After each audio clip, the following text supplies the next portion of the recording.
咱们开始吧。我想先问你一个问题啊，嗯，就是那种你在派对上或者刚认识什么人的时候，几乎肯定会遇到的那个你是做什么的，哦，这个太熟悉了。对吧？这个问题是不是让你感觉越来越像是在给你贴标签儿定义你这个人？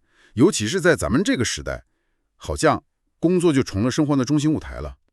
确实有这种感觉，好像你的职业就代表了你的全部价值。是，所以今天咱们就想深入的来聊聊这个话题。我们手上的材料呢，主要是来自 Simon Stolzoff 写的一本书，叫《足够好的工作》The Good Enough Job。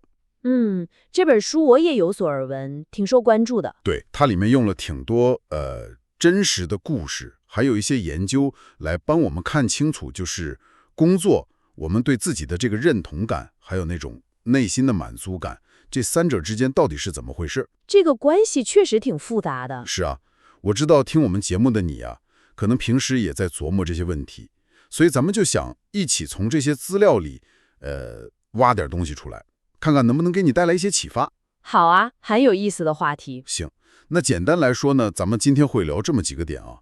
首先，现在特流行一个词儿叫工作主义 （workism），这个是怎么回事？工作成了信仰。对，然后呢，追随你的热情去找所谓的理想工作，这口号听着特别美，但是不是有坑？这个热情的问题确实值得好好说说。还有就是把工作干得好不好，跟自己这个人有没有价值直接划等号，这样安全吗？身份认同完全捆绑在工作上。对，另外就是公司里头老爱说我们是一家人，这个家人文化它到底是暖心的关怀呢，还是一种管理手段？这个说法争议挺大的。是。最后呢，我们也会看看，就是我们是不是真的需要那么拼命的工作，能不能多点生活，以及说到底什么才算是足够好的工作？听起来内容很丰富。对，中间我们会穿插不少故事，来自各行各业的人，像什么米其林3星餐厅的厨师啊，华尔街的银行家啊，图书馆员，科技公司的员工等等，他们的经历我觉得都挺触动人的。用实例来讲会更生动。好，那咱们就先从这个工作主义开始吧。这个词儿啊，是一个叫 Derek Thompson 的记者提出来的，书里呢也引用了他的观点。意思就是说，工作现在啊，它不仅仅是为了挣钱吃饭那么简单了，它越来越像一种信仰，成了很多人，特别是那些所谓的专业人士、知识工作者，寻找人生意义、社群归属感，甚至是目标感的地方。对，就像宗教一样，提供了一整套的价值体系和社群。没错，书里啊讲了作者西蒙斯多索夫自己家里的故事，我觉得特别能说明问题，反映了这个时代的变迁。他家是怎么样的？他讲了3代人，他奶奶是在意大利开咖啡馆的，工作当然很重要，是吧？得养家糊口，但那绝对不是他生活的全部重心。他的根基在哪儿呢？在家庭，在他的信仰，在邻里关系。很传统的价值观，工作是生活的一部分，但不是核心。对，然后是他妈妈，他妈妈是移民到美国，成了一名心理医生。那他工作呢，当然有经济上的原因，但也有个人兴趣在里面。不过最终目的还是为了更好的生活，比如说能经常回意大利探亲啊，享受生活本身呢。工作是为了实现更好的生活目标。是的，但到了他爸爸这儿，也是个心理医生，就有点咱们说的工作狂那个意思了。他怎么看工作？他觉得工作本身就是一种回报社会的方式，是一种呼召，甚至有点停不下来的感觉，恨不得一直干下去。他从工作中获得了巨大的意义感和身份认同。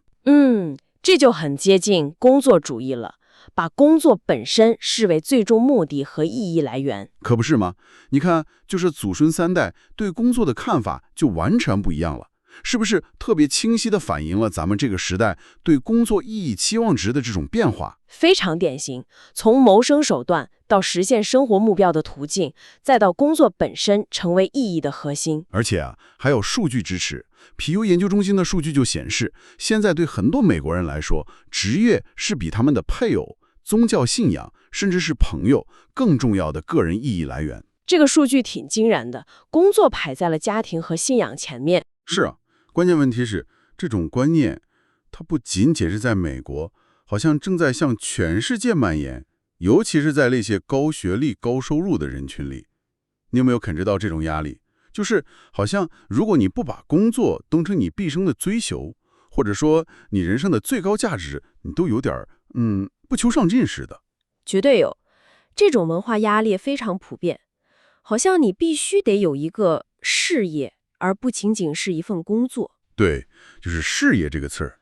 对你说的这个趋势啊，背后其实有挺深层次的原因。一个很重要的因素就是那些过去能够给我们提供意义感和归属感的东西，好像在某种程度上变弱了。比如说有组织的宗教。书里面提到了一个叫 Ryan Burge 的人，他既是牧师，也是政治学教授。他的研究就发现啊，在美国说自己没有宗教信仰的人，他们被称为 nuns， 就是无宗教者。这个群体的人数在急剧增长。哦，这个我知道，增长很快。对，那么这些人可能就不再主要从传统的教堂、寺庙或者其他的宗教组织里去寻找精神寄托和社群归属了。那这个空缺由什么来填补呢？这就是一个问题。同时呢，像哈佛大学的教授罗伯特·帕特纳 （Robert Putnam） 在他那本非常有名的书《独自打保龄》（Bowling Alone） 里面也写到，就是我们现代人啊，参与各种社区活动、邻里互助、俱乐部，甚至是非正式的社交聚会的时间，都大大减少了。社会原子化了。对，就是这种感觉。以前大家可能是通过工会呀、社区协会呀、地方俱乐部啊，找到那种集体感和自己在这个社会里的坐标。但现在这些传统的社会纽带好像变得越来越松散了。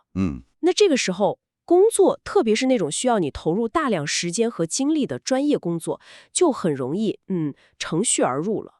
它变成了一个现成的，能够提供目标感、结构性，甚至某种社群感的载体，来填补这个意义和归属感的真空。有道理，因为工作场所天然就提供了一个社群环境。是的，但问题就在于，书里也特别提醒我们，引用了一句话，大概意思是：工作桌不是祭坛，就是说，指望工作来承担我们全部的人生意义、精神寄托，可能有点强人所难了。对，期待太高了。对，期待太高，而且还容易导致失望。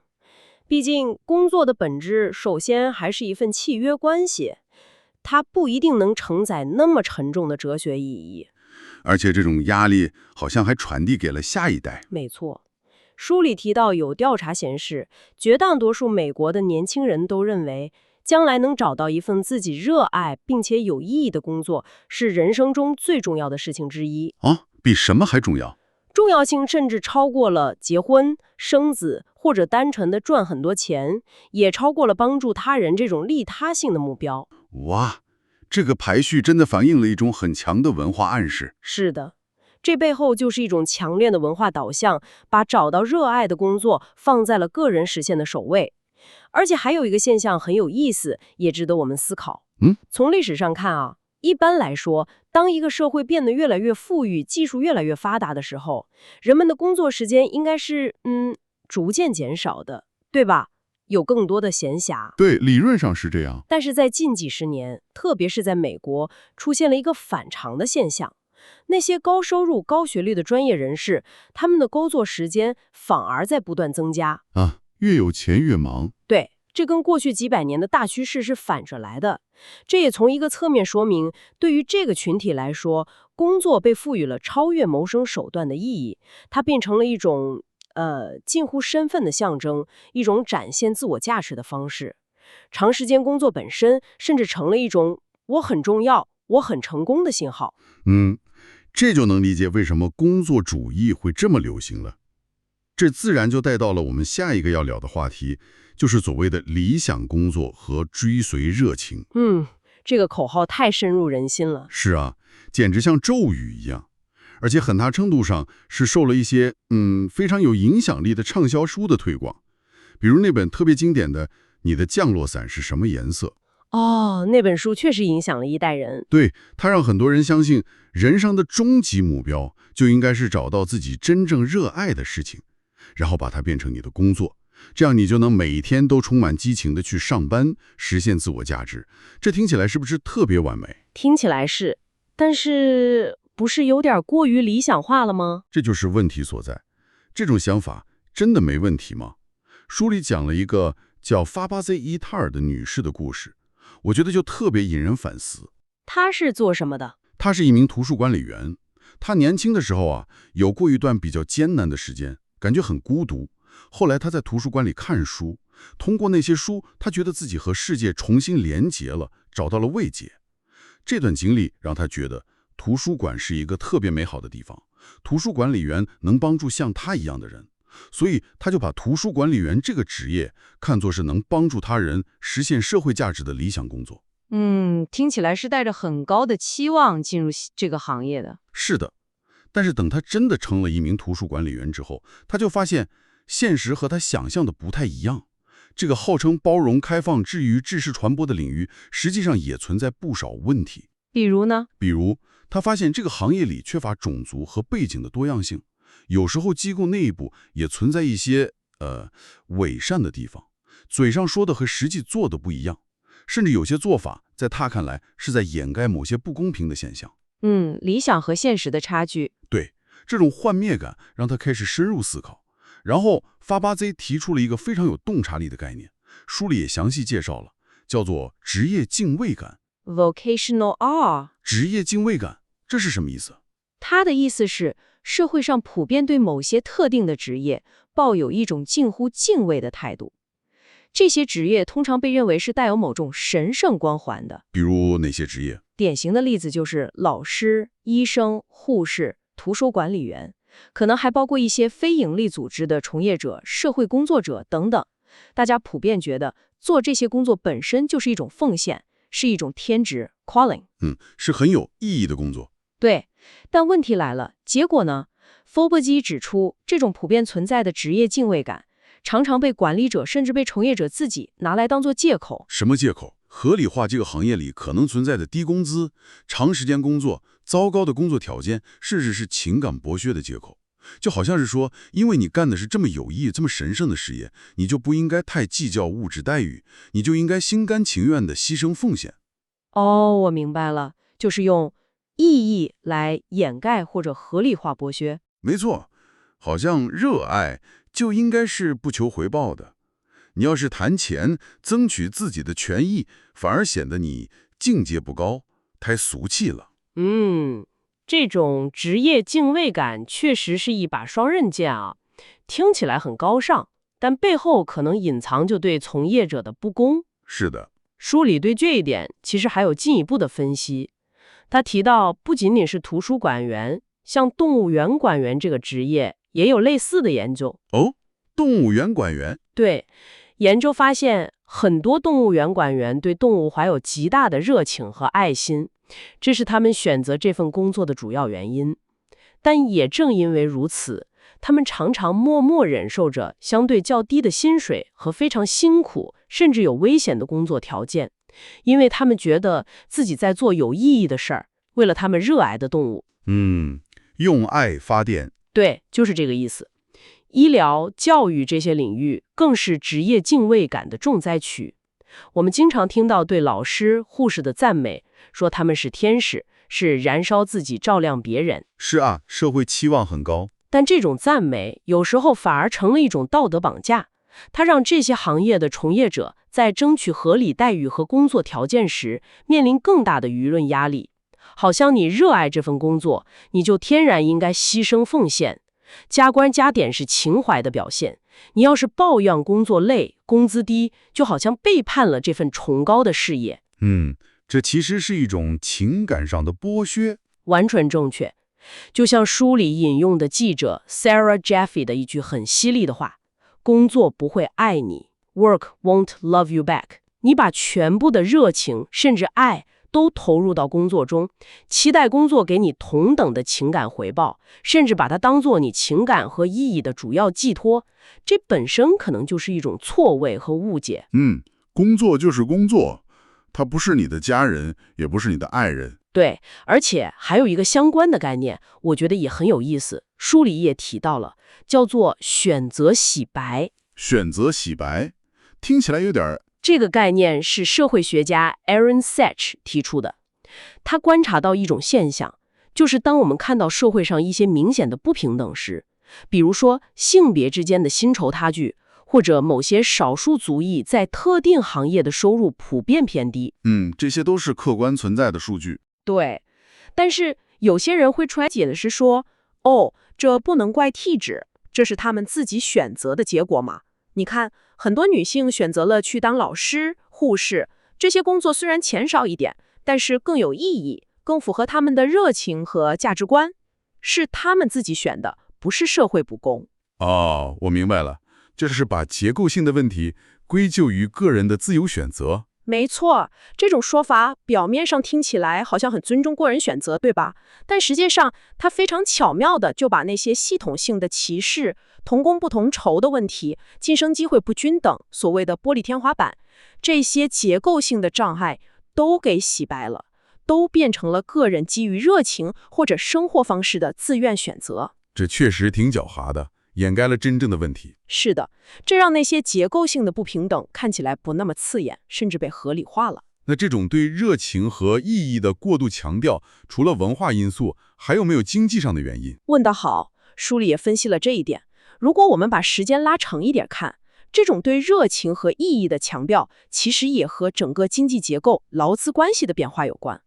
怎么说？大概在二战后到70年代那段时间，西方发达国家普遍存在一种，可以称之为福特主义妥协的模式。福特主义，就是那个汽车大王。对，简单来说，就是大公司提供相对稳定、待遇还不错的工作和福利，工人呢就努力工作，保证生产效率。这是一种相对稳定的劳资关系模式。大锅饭时代的感觉。有点那个意思。但是从70、80年代开始，随着全球化、新自由主义的兴起，工会力量的削弱，这种模式就逐渐瓦解了。很多普通工薪阶层的工资增长开始停滞不前，工作稳定性也下降了。这个我们都感受得到。那在这种情况下，对于资方来说，光靠提高工资和福利来吸引和留住人才，成本越来越高，也越来越难。这时候怎么办呢？意义、使命感，做你热爱的事，改变世界，这些精神层面的东西就越来越多的被拿出来作为吸引、激励，甚至在某种程度上安抚员工的手段。就是物质回报相对不足的时候，用精神价值来补偿。可以这么理解，尤其是在知识型工作、创意产业、科技行业，这种现象特别明显。我们不是在工作，我们是在创造未来，加入我们一起实现你的梦想。这种口号听起来很激动人心，对吧？对，很有号召力。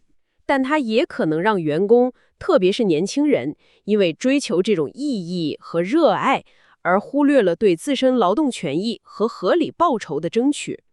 有时候，热爱就成了一种廉价的替代品，用来弥补物质回报的不足。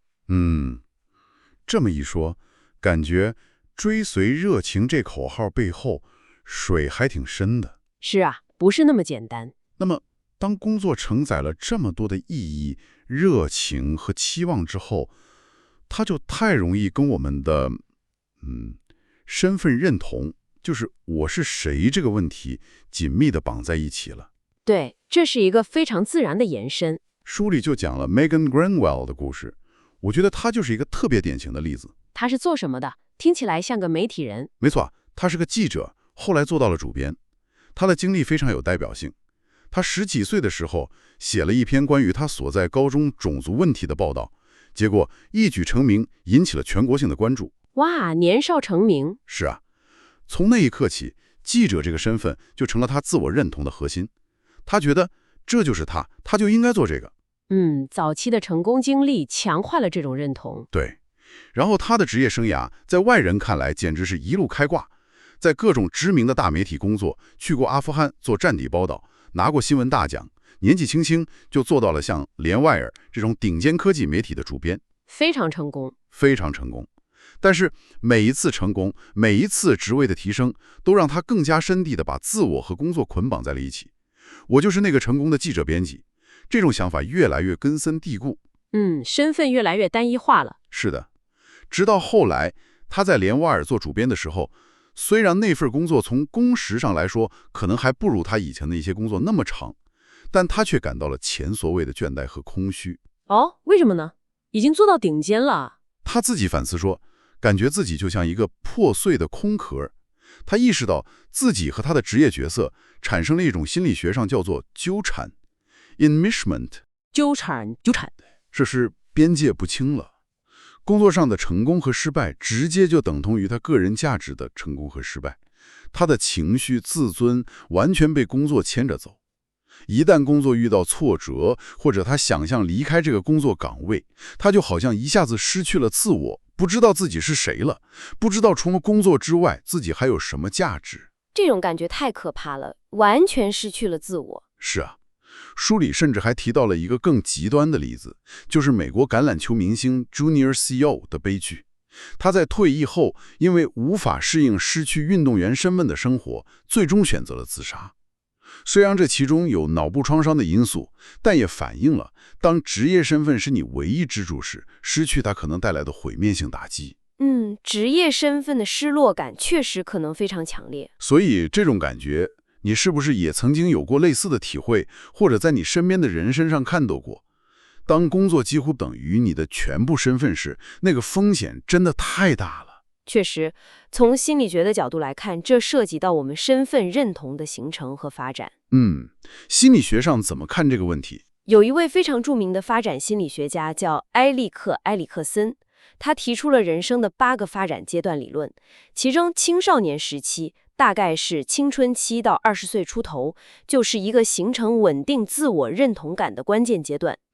就是搞清楚我是谁的阶段。对，如果在那个阶段，个体没有能够成功的整合自己的不同方面，比如能力、兴趣、价值观、社会角色等，或者成年以后过度的依赖某一个单一的身份来源，比如说完全由工作或者职业来定义自己。那么当这个单一的身份来源受到冲击或者挑战时，比如说失业、退休、工作不顺利，或者像刚才说的运动员退役，就非常容易引发所谓的身份危机。身份危机这个词也是埃里克森提出的吗？是的，这个词最早是他用来描述2战后一些士兵从战场归回平民生活时所经历的那种迷茫和失落感的，后来被广泛用来指个体在自我认同上遇到的困难和冲突。那我们怎么才能让自己在面对工作变化或者生活波动时更有韧性一些呢？这就涉及到另一个心理学概念了，是心理学家 Patricia Linville 提出的，叫做自我复杂性。自我复杂性听起来有点抽象。其实不复杂，简单来说，就是你的自我认知越多元化，你的身份来源越多越好。怎么理解？就是说，你不要把所有的鸡蛋都放在一个篮子里。你的自我不应该仅仅由我是个 XX 职业的员工这一部分构成。你同时还可以是，比如说一个父亲或者母亲，一个好朋友，一个业余的摄影爱好者，一个社区志愿者，一个喜欢园艺的人，等等等等。就是有很多不同的角色和面向。对，你的自我是由很多不同的相对独立的部分组成的。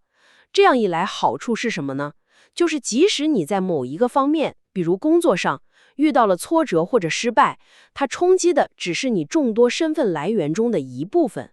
不会全盘崩溃。没错，你的整体自尊感和幸福感受到的打击就会小很多，你也更容易从其他的身份角色中获得支持和价值感，恢复起来也就更快，你的心理韧性会更强。这个理论很有启发性，发展多元化的自我。是的，书里还讲了一个叫 Liz 的女士的故事，我觉得也特别能印证这一点。她怎么了？ Liz 原本是一位非常热爱自己的工作的老师，但是后来她不幸得了一种慢性疾病，导致她身体上无法再承受教学工作的强度，不得不离开她热爱的岗位。这对她打击肯定很大。非常大。她一开始也陷入了深深的沮丧和自我怀疑。她觉得，如果我不能再做我最擅长、最引以为傲的工作了，那我还有什么价值呢？典型的把自我价值和工作能力划等号了。对，但后来在她慢慢调整的过程中，她开始反思，难道一个人的价值就仅仅在于他能生产出什么吗？在于他的职业成就吗？他逐渐发现，即使他不能再站在讲台上，他仍然是一个很好的朋友，一个耐心的倾听者，一个能给别人带来安慰和支持的人。他在人际关系中，在帮助他人中找到了新的价值感和意义感。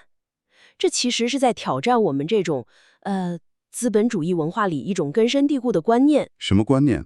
就是把一个人的价值几乎完全等同于他的生产力、他的经济产出、他的职业成就，好像你不能产出了，你就没价值了。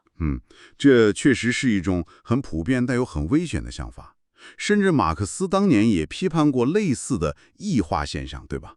人在工作中变成了工具。没错，马克思的异化理论在现代社会其实有新的表现形式。比如我们越来越强烈的孤独感，人与人之间关系的疏远，工作占据了我们太多的时间和精力。就像著名的心理治疗师 Esther Perel 说过一句很扎心的话，书里也可能提到了。他说，很多人把最好的自己带给了工作，却把吃剩的残羹冷炙带回了家。哇，这话太狠了，但也太真实了。是啊，我们为了工作，可能耗尽了我们最好的精力、耐心和情感。回到家面对真正重要的人，反而只剩下了疲惫和敷衍。这种过度投入工作，可能不仅仅是掏空了我们自己，也在无形中疏远了我们和生活中其他重要的人与事。工作和生活的平衡真的是个大问题。说到工作环境啊，现在很多公司，尤其是科技公司、创业公司，特别喜欢打一张牌，就是说我们是一家人。We are family。对，这个口号太常见了，听起来是不是特别温暖，特别有人情味儿？书里面就用了著名的众筹平台 Kickstarter 早期的文化作为一个例子。Kickstarter 早期确实以它的文化闻名。对，他们福利特别好，办公室装修的像咖啡馆，经常搞派对，社交氛围特别浓厚。而且他们还是 B Corp， 就是公益企业认证，标榜自己不光是为了赚钱，还要对社会和环境负责。听起来很吸引人，尤其是对有理想的年轻人。是啊，书里提到一个叫 Taylor Moore 的年轻人，他就是被这种文化吸引加入 Kickstarter 的。他刚进去的时候感觉特别好，觉得大家真的像朋友，像家人一样，一起为共同的理想奋斗。办公室就像个俱乐部，营造了一种很强的归属感。但是呢，有一位很有名的职场建议博主叫 Alison Green， 他就一针见血地指出，这种在公司里搞家人文化的做法，通常对员工来说，没什么好处，甚至可能是有害的。为什么这么说呢？听起来不是挺好的吗？ Alison Green 的观点是，这里面有一个根本性的混淆。你想想，真正的家人关系，它的基础是什么？理论上应该是无条件的爱、支持和包容，对吧？家人之间一般不会因为你表现不好就把你踢出家门。理论上是这样。但是公司和员工之间的关系，它的本质是什么？是雇佣关系，是商业合同。没错，它是一种商业契约关系，它本质上是有条件的。尤其是在美国很多地方实行的自由雇佣制度下，公司基本上可以在任何时候，因为任何合法的理由，甚至不需要理由解雇你。就是现实。所以把这两种完全不同性质的关系，无条件的家庭关系和有条件的雇佣关系混为一谈，用家人这种温暖的词汇来包装雇佣关系，往往会带来什么后果呢？老板可能会期望你像对待家人一样，对公司无私奉献，不计较个人得失，自愿加班，接受可能并不那么合理的薪水或者工作要求，因为我们是一家人嘛，家人之间不该斤斤计较。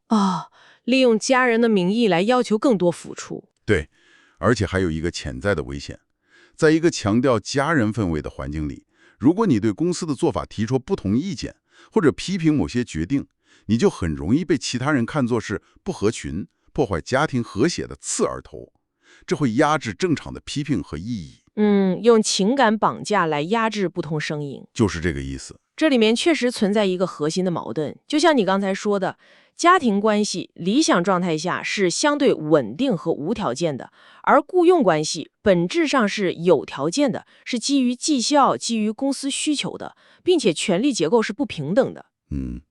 用家人这个充满情感色彩的词汇，其实是有意无意的在模糊这种权力的不平等，掩盖了雇佣关系中固有的利益冲突。对，听起来温情脉脉，实际上可能是在弱化员工的权利意识。是的，而且更有意思的是，一些研究还发现，即使同事之间的关系真的非常亲密，像家人一样，也未必全是好事儿。哦，关系太好也不行。有研究，比如书里可能提到的 Rothbard 和 Pillemer 的研究就发现，同事关系如果过于紧密，边界不清，反而可能导致员工的情感耗竭。情感耗竭怎么说？比如说，你可能觉得有义务在下班后还要去处理同事的情绪问题，倾听他们的抱怨，给他们提供情感支持，好像你不仅是同事，还是他们的心理咨询师或者家人，长期下来就会非常累。把工作中的人际关系带到生活中了。对，另外，过于强调和谐的家人氛围，也可能让大家为了维持表面的和睦而刻意回避一些必要的建设性的冲突和批评，有些问题可能就被掩盖了，得不到解决。怕伤了和气。还有一项研究是 Sarah Kahn 做的，他发现，在一个号称像家人一样的工作环境里，员工可能更不愿意去举报同事或者上级的不当行为，比如性骚扰或者欺诈。为什么呢？因为他们会感觉这样做就像是在告密，是在背叛家人，心理负担会特别重。这种文化反而可能纵容了不当行为的存在。哇，这么说来，家人文化的负面影响还真不少。是的，书里面 Kickstarter 后来发生的一件事情，就把这种家人文化的虚幻以及背后影响的权力失衡彻底的暴露了出来。哦，是那个漫画事件吗？对，就是那个著名的 Always Punch Nazis 永远揍纳粹漫画项目事件。当时 Kickstarter 平台上有一个漫画项目，主题是反对纳粹的，但是漫画内容可能稍微有点暴力元素，引发了一些外部的争议和媒体报道。Kickstarter 内部负责内容审核的团队经过评估，认为这个项目是符合平台规则的，没有问题。但是公司的管理层可能是在外部压力下，突然单方面决定要暂停这个漫画项目，实际上是推翻了专业审核团队的判断。管理层干预了。对，这个决定一出来，员工们，特别是那些一直相信公司价值观的员工，一下子就炸锅了。可以想象。他们觉得公司为了息事宁人，屈服于外部压力，违背了自己一直标榜的所谓支持创意自由、反对仇恨言论的价值观，这让他们感觉受到了背叛。信仰崩塌了。是的，后来在一次全体员工大会上，一些员工就公开站出来质疑管理层的这个决定，场面一度很激烈。虽然最后公司迫于内部压力撤销了暂停项目的决定，但紧接着发生的事情更让员工寒心。发生了什么？公司随后解雇了2位在那次大会上带头发起质疑的员工。秋后算账？很多人是这么解读的。这件事儿让像之前提到的 Taylor Moore 那样曾经对公司家人文化深信不疑的老员工彻底看清了现实。他们意识到，所谓的家人情谊在商业利益和权力等级面前根本不堪一击，管理层和员工之间终究不是平等的关系。这确实是一个残酷的教训。这个事件也成为了一个重要的导火索，直接点燃了 Kickstarter 内部员工寻求成立工会的运动。所以他们后来成立工会了。对，员工们意识到，光靠虚无缥缈的家人口号是靠不住的，只有通过建立工会，签订具有法律约束力的集体合同，明确双方的权利和义务，才能真正的制衡资方的权利，保护自己的权益。用制度来保证。正如书里可能引用的美国劳工领袖 Thomas Donahue 的那句话，有组织的贪婪只能用有组织的劳工来对抗。Organized greed can only be fought with organized labor。所谓的家人说辞，在面临裁员、利益冲突或者管理层做出不受欢迎的决定时，往往就显得特别苍白无力。说到底还是利益关系。对，好了，我们前面聊了工作意义、热情、身份认同和职场文化，接下来咱们来谈谈时间和效率的问题吧。这个也是大家非常关心的。工作时长和生产力。我们好像都默认一个观点，就是工作时间越长，就代表你越努力、越有价值、越有可能成功。整个社会似乎都在推崇一种忙碌文化。对996之类的讨论就反映了这一点。但书里面介绍了一些人，他们就在有意识地挑战这种默认的模式。比如一个叫 Josh Epperson 的人，他做了一个实验。什么实验？他尝试把自己的每周工作时间严格控制在20小时以下，而且据说他的收入并没有因此大幅下降，反而找到了更持续收入、更令自己满意的工作方式。哦，每周少于20小时，这听起来挺不可思议的。他是做什么的？书里好像没具体说，但重点是他这种主动选择减少工作时间的尝试。还有一个例子是谷歌的一个员工，叫 Brandon Sprague。他怎么了？他为了省钱，也为了更好地控制自己的生活节奏，选择住在谷歌公司停车场的一辆卡车里。这样他可以最大限度地减少通勤时间和生活开销，把更多时间用于自己觉得重要的事情上，而不是仅仅为了工作而活。住在卡车里，这个有点极端，但也反映了一种对传统生活方式的反思。是啊，这些个体的选择，其实也让我们反思一个更大的背景，就是我们现在这种长时间工作的状态，真的是历史常态吗？好像不是。对，在人类历史的很长一段时间里，拥有大量的闲暇时间，反而是社会地位和财富的象征。贵族是不需要辛苦工作的。休闲阶层。而且，就连著名的经济学家凯恩斯在1930年的时候，都曾经做出过一个非常乐观的预测。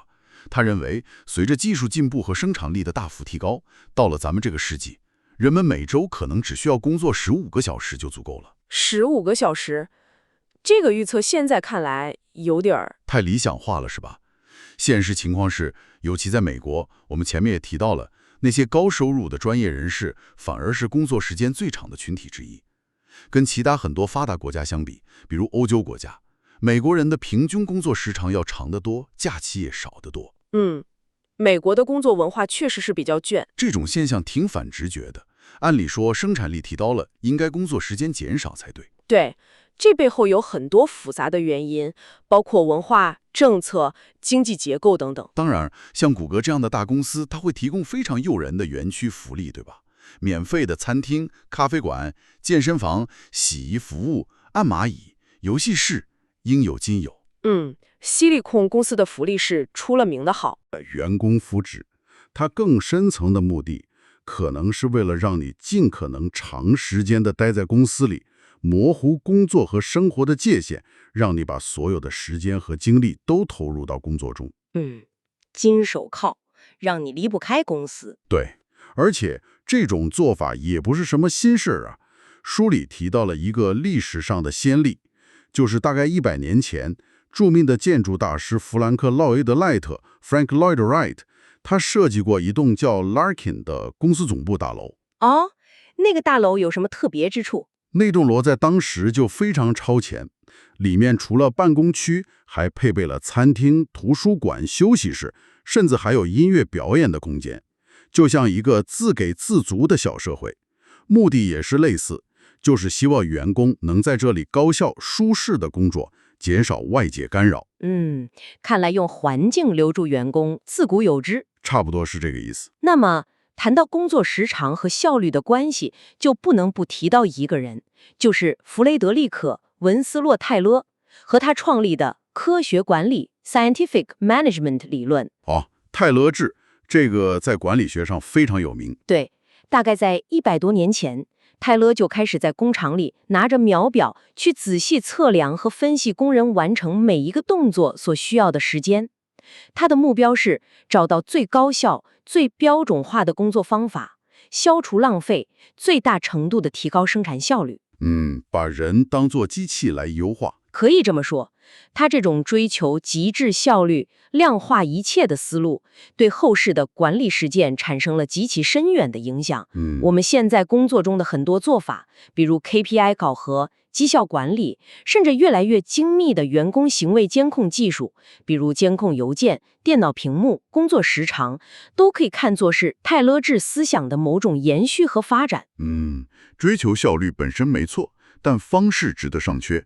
关键问题就在于这种管理方式以及他所推崇的工作时间越长越好的假设，真的能带来最高的效率和产出吗？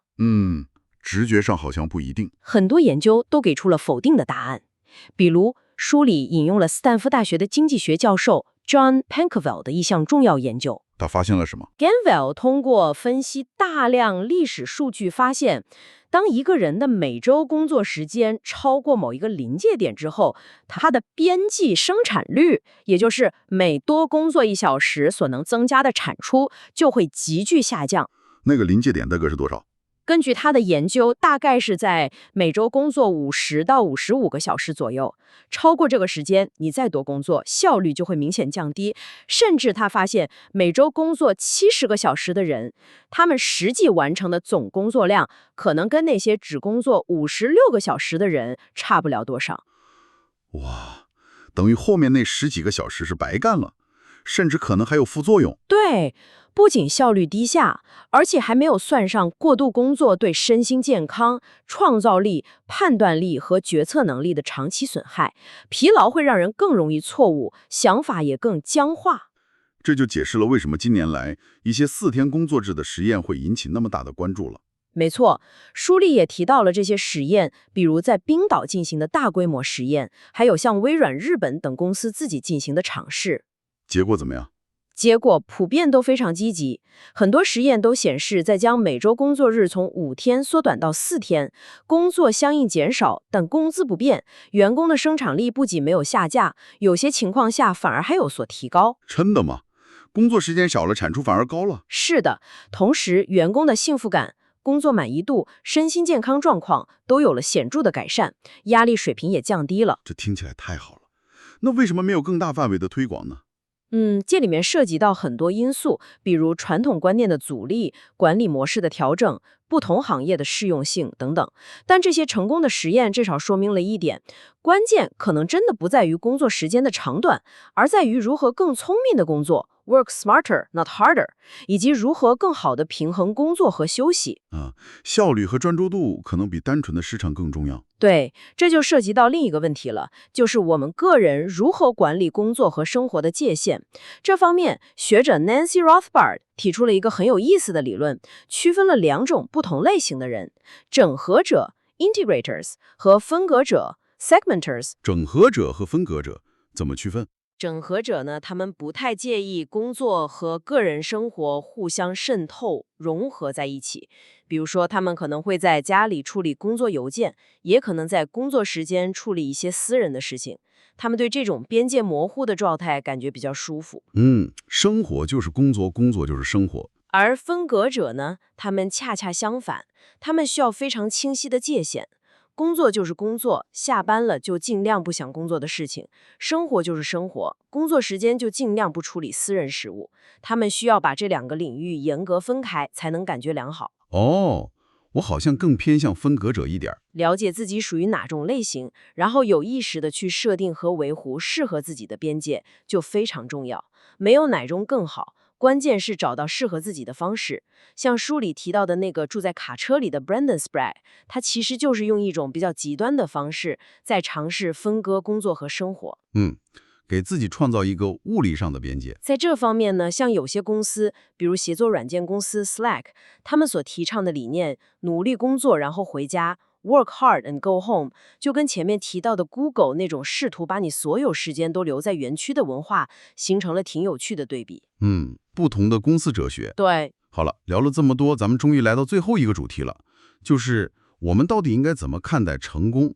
是不是总在不自觉的跟别人比较，以及最重要的，到底什么才算是足够好的工作？这是核心问题了。很多人之所以那么拼命工作，陷入工作主义的泥潭，其实很大程度上是在玩一场地位游戏，就是不断的追求更高的职位、更多的财富、更大的名声，以此来获得外部的认可和自身的价值感。社会比较是人的天性。书里 K 黑的故事，我觉得就特别能说明这个问题。K 黑，他有什么特别的经历吗？他是越南移民的后代。从小家境不算好，所以他内心有一种非常强烈的渴望，就是要成功，要出人头地，要向父母和世界证明自己。这种渴望驱动着他。很多移民背景的人都有类似的心态。对，然后他确实做到了，他非常聪明，也非常努力，一路读名校，进了华尔街，在一家大型对冲基金工作，年纪轻轻就做到了很高的职位，管理着数十亿美元的资金，拿着外人看来天文数字般的薪水，过上了那种所谓的顶配精英生活。典型的华尔街成功故事。是的，但是呢，就在他职业生涯达到顶峰的时候，他却感觉到了巨大的空虚和不快乐。他每天做着高压高强度的工作，赚了很多钱，但内心却觉得少了点什么，好像这一切都不是他真正想要的。赚到了全世界，却失去了自己。就是这种感觉。他的故事其实也反映了一个挺有意思的社会现象，书里也提到了相关的调查。什么现象？调查发现啊，当我们问人们，你觉得别人通常用什么标准来定义成功？大部分人会回答说，别人肯定是看重金钱、财富、名声、权力这些外在的东西。符合直觉。但是，当反过来问他们，那么你自己是用什么标准来定义成功的呢？很多人又会说，对我自己来说，内在的满足感、家庭幸福、个人成长、对社会的贡献，这些更重要。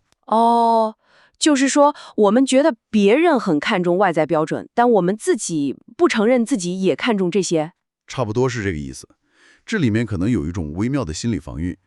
作家 David Brooks 把那些能够写在简历上用来向外界展示的成就，比如你的学位、职位、奖项、收入等等，称为简历美德 （resume virtues）。而那些关乎你内在品格、人际关系、道德修养的东西，比如善良、诚实、爱、同情心等等，它称为悼词美德 （eulogy virtues），就是你希望在你葬礼上人们会如何评价你的那些品质。这个区分很经典。而我们现在的社会文化似乎过于强调建立美德，导致我们很多人即使嘴上不承认，也在不自觉地参与到这场追求外部认可的地位游戏当中去了。追求地位本身其实有它的生物学和社会根源。从生物学上怎么说？有研究认为，追求社会地位跟我们大脑里的神经递质，比如血清素的分泌有关。在群体中获得高的地位，能带来一种短暂的愉悦感和安全感，这在进化过程中可能是有利的。所以我们天生就有点爱比较？可以这么说，社会比较是帮助我们定位自身的一种方式。但是问题在于，如果这种对地位的追求变成了我们衡量自我价值的唯一标准，那就很容易陷入无休止的比较、焦虑和不满足之中。因为总有人比你更有钱，职位更高，名气更大，这场游戏是没有终点的。永远在追逐下一个目标。对，而且呢，这里面还有一个陷阱。哲学家 C.T. Nguyen 提出了一个非常有意思的概念，叫做价值捕获。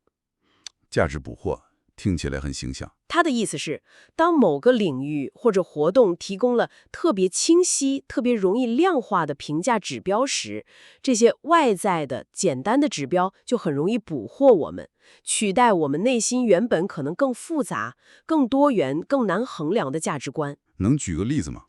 比如打电子游戏，游戏通常有非常明确的分数、等级、成就系统，对吧？这些清晰的数字反馈很容易让人沉迷其中，把追求高分、升级、解锁成就当做玩游戏的唯一目的。我们可能就忘了当初玩游戏，也许只是为了放松，为了体验故事，为了和朋友一起玩。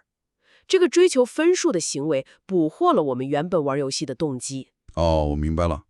就像在金融行业，可能过于关注盈利数字，而忽略了其他价值。完全正确。金融行业就是价值捕获的一个典型例子。盈利数字、奖金多少，这些指标太清晰、太有诱惑力了，很容易让人把赚钱本身当作衡量工作价值的唯一标准，而忽略了这份工作是否符合自己的兴趣、伦理观，是否对社会有积极贡献等等这些更内在、更复杂的价值。清晰的指标绑架了我们的价值观。对，书里面还提到了一个非常经典的心理学实验，我觉得也跟这个有关，是关于给学前班的小朋友画画发奖励的实验。这个实验是怎么做的？研究者 Leper、Green、Nisbet 把一群喜欢画画的小朋友分成几组，一组告诉他们，只要画画就可以得到一个漂亮的好孩子奖状作为奖励，另一组也让他们画画，但事前没说有奖励，画完之后意外的给了他们奖状。还有一组就是自由画画，没有奖状。过了几周，研究者在观察这些孩子在自由活动时间里会不会主动选择去画画。结果发现，那些之前因为被承诺会得到奖状才画画的孩子，他们后来主动画画这件事情的兴趣反而显著降低了。哇，外在奖励反而打击了内在兴趣。没错，特别是这种预先告知的、有条件的、作为交换的奖励，你做了 A， 我就给你 B， 它似乎会破坏掉孩子对画画这件事情本身的内在兴趣。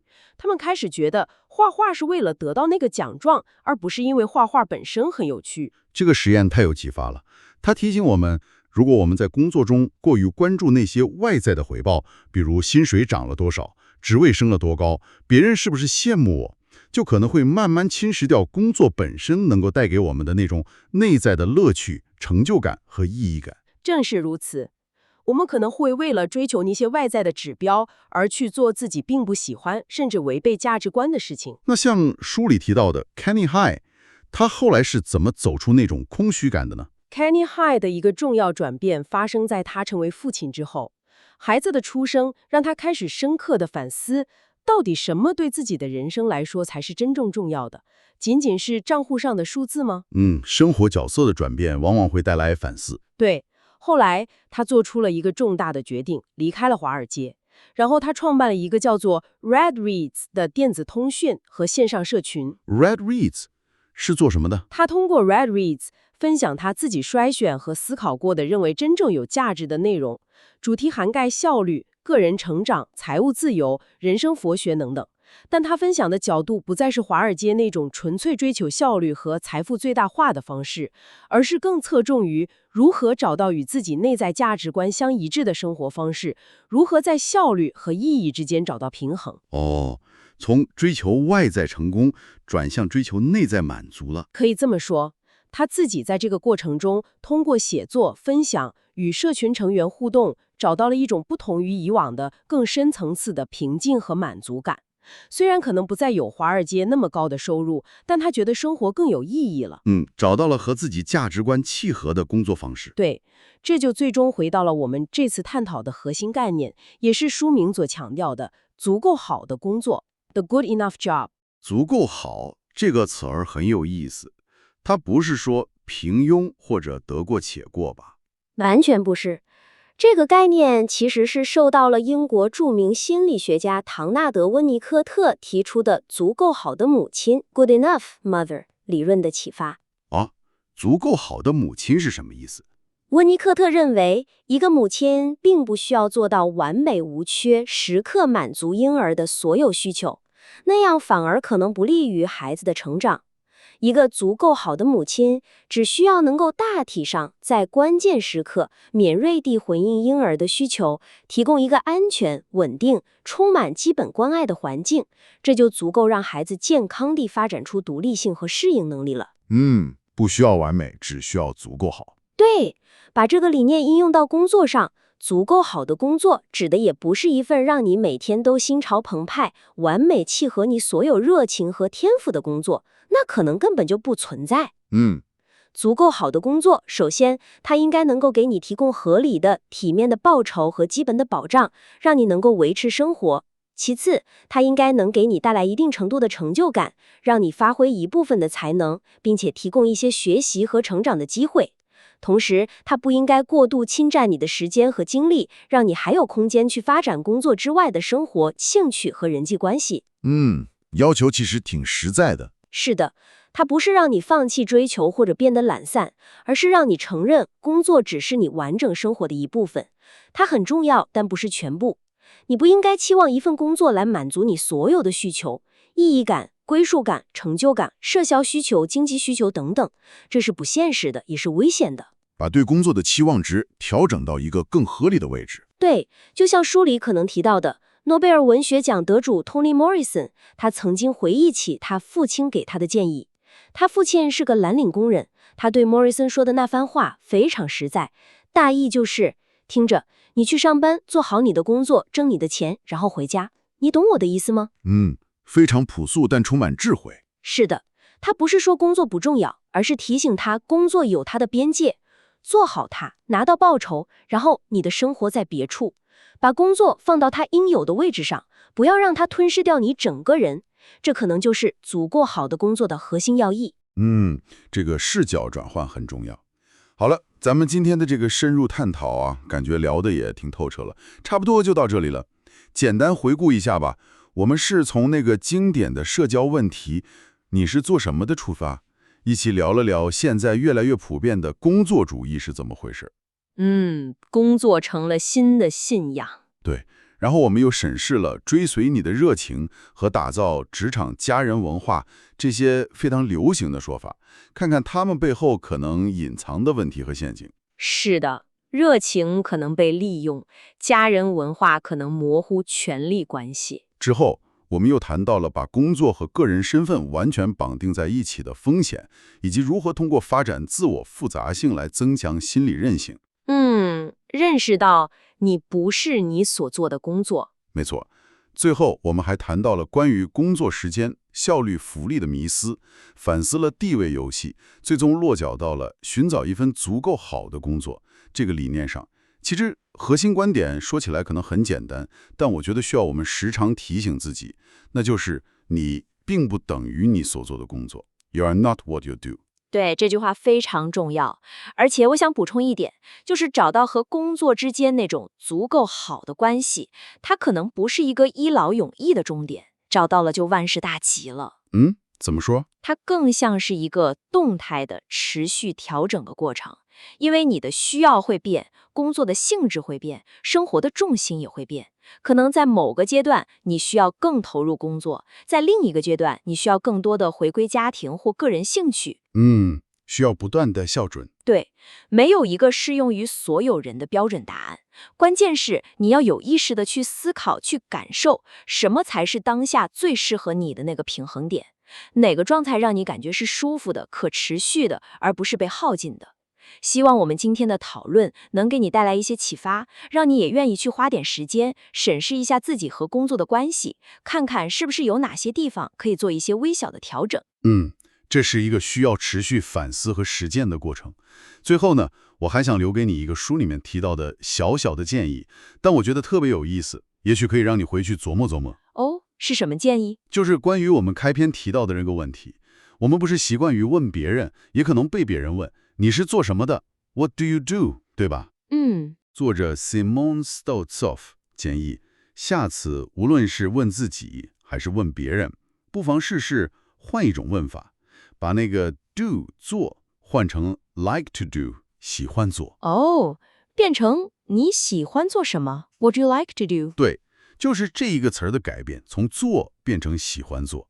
你仔细想想看，这个小小的转变，它可能会怎样改变我们谈论身份、谈论价值、谈论生活重点的方式呢？这确实不一样了。